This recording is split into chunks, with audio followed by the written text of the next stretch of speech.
Agora a gente vai resolver essa questão sobre números perfeitos.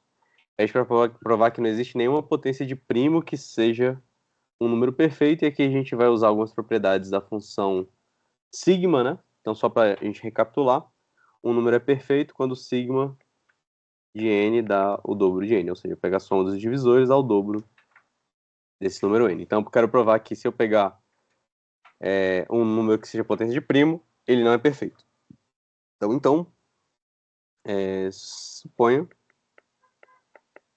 que existam P' e natural tal que o nosso sigma de P elevado a n seja o dobro disso, 2 vezes o P elevado a n. Então eu quero encontrar os P's e os N's que satisfazem essa equação. Então a gente vai ter que lembrar como é que a gente calcula o sigma de P elevado a n. Então isso novamente vem de uma soma de uma PG. Isso aí a gente vai concluir que P elevado a n mais 1 menos 1 sobre P menos 1 é igual a 2 vezes P elevado a n. Certo? Então eu só vou reorganizar essa equação. Então percebam que P e N satisfazem essa equação aqui.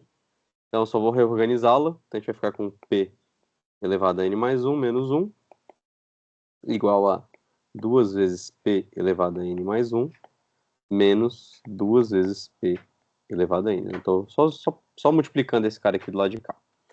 E aí eu vou jogar tudo pro lado direito da minha igualdade. Eu vou ficar com 0 igual. Quando eu pegar esse termo menos esse, vai dar exatamente P elevado a n mais 1 menos 2 elevado a menos 2 vezes o P elevado a n, tudo isso mais 1. Então a gente fica com P e N satisfazendo essa equação aqui. E percebam o seguinte, né, quando a gente chega a essa conclusão, a gente descobre que o número P' é solução, é raiz do polinômio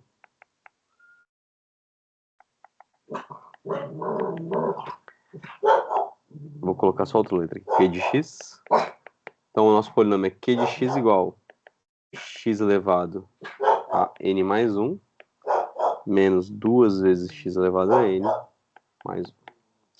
Certo? Então a gente está descobrindo que o número P ele é raiz desse polinômio aí. Só que a gente não pode esquecer que P é um número inteiro, certo? Então, em particular, ele é racional. E quando a gente tem um polinômio e a gente tem uma raiz racional do polinômio, a gente sabe que a gente pode atacar via teorema das raízes racionais. Então, agora eu vou esquecer um pouquinho sobre esse P e vou pensar simplesmente no meu polinômio Q, que a gente está estudando aqui agora. Então, pelo teorema das raízes racionais,